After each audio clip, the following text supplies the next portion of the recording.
आज आपण झुणका भाकरची रेसिपी करणार आहोत, जी म्हणजे महाराष्ट्राची एक पारंपरिक आणि लोकप्रिय खाद्यपदार्थ आहे। रोज जेवणामध्ये काय बनवायचं, जेव्हा हा प्रश्नाचं उत्तर मिळत नाही तेव्हा तुम्ही अशा पद्धतीने झुणका नक्कीच बनवा। झटपट होते, जास्त साहित्यही ह्यामध्ये झुणका बनवण्यासाठी लागत नाही। आज आपण इथे सुक्का झुणका बनवणार आहोत आणि हा सुक्का झुणका भाकरीसोबत चपातीसोबत अप्रतिम लागते आणि झटपट सुद्धा होते आणि तेवढंच ते खायलाही खूप भारी लागते।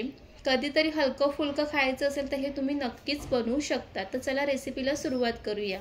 झुणका बनवण्यासाठी लागणारे साहित्य, इथे 2 कांदे बारीक चिरून घ्यायचे आहे, इथे लसूण ठेचून घ्यायचा आहे, 1 हिरवी मिरची घेतलेली आहे, थोडंसं कढीपत्ता घ्यायचा आहे आणि हिरवी कोथिंबीर घ्यायची आहे। हे एवढं साहित्य ह्यासाठी लागणार आहे आणि त्याचसोबत इथे 1 वाटी बेसन सुद्धा घ्यायचं आहे।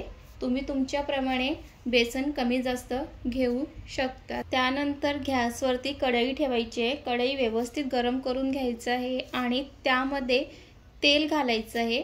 झुणका बनवताना थोडंसं तेल हे जास्तच लागते। तेल गरम झाल्यानंतर त्यामध्ये जिरं, मोहरी हे टाकून घ्यायचं आहे आणि व्यवस्थित तडतडून घ्यायचं आहे आणि त्यानंतर त्यामध्ये हिरवी मिरची, कढीपत्ता हे सुद्धा त्यामध्ये घालायचं आहे आणि जर तेल व्यवस्थित गरम असेल तर ही खमंग फोडणी तयार होते।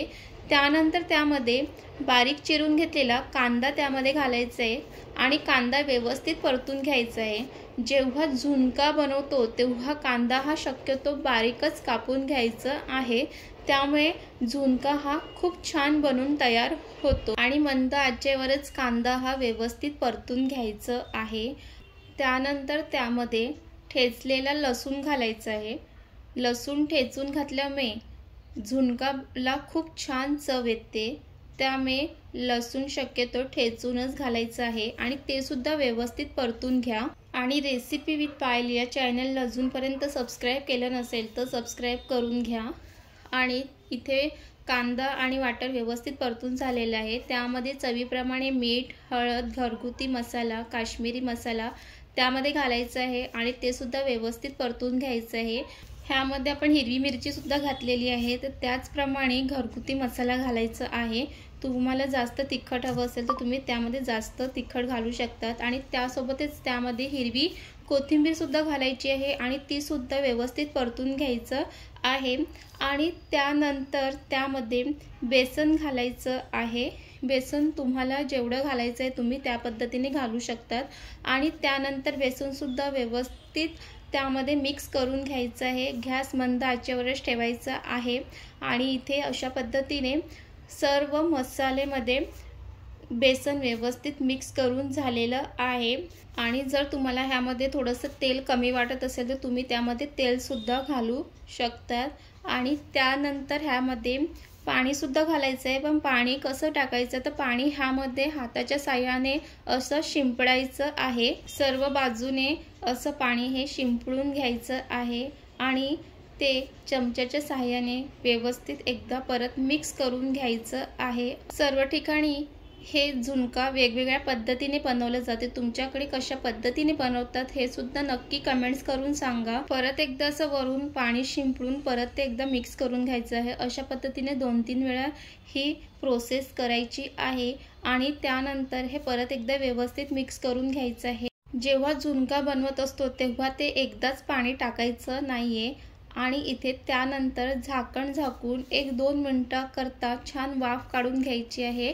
बेसन हा व्यवस्थित शिजवून घ्यायचा आहे, तरच त्या झुणकाला छान चव येते आणि इथे 2-3 मिनिटं हे झालेली आहे। परत एकदा हे व्यवस्थित मिक्स करून घ्यायचं आहे आणि तुम्ही झुणका बनवत असताना त्यामध्ये कांदा, लसूण, मिरची, कढीपत्ता ह्या व्यतिरिक्त अजून ह्यामध्ये काय घालतात हे नक्की कमेंट्स करून सांगा। परत एकदा 2 मिनिटं ठेवायचं आहे आणि परत 1-2 मिनिटासाठी वाफ काढून घ्यायची आहे आणि इथे 2 मिनिटं हे झालेले आहे आणि इथे हा बेसन आहे तो व्यवस्थित शिजला गेला आहे आणि इथे हा झुणका बनून तयार झालेला आहे। त्यानंतर त्यावरून भरपूर अशी हिरवी कोथिंबीर घालायची आहे आणि हा गरमागरम झुणका हा खायला तयार झालेला आहे आणि तेवढंच ते चवीला सुद्धा खूप छान झालेला आहे। तर तुम्ही सुद्धा अशा पद्धतीने नक्की एकदा बनवून बघा। कमी साहित्यात झटपट होणारं, चवीलाही तेवढंच भारी आणि तुमच्याकडे झुणका वेगळ्या पद्धतीने बनवत असतील तर नक्की कमेंट्स करून सांगा। त्यामध्ये तुम्ही अजून काय टाकतात हे सुद्धा कमेंट्स करून सांगा। आणि अशा पद्धतीने हा झुणका बनून तयार झालेला आहे।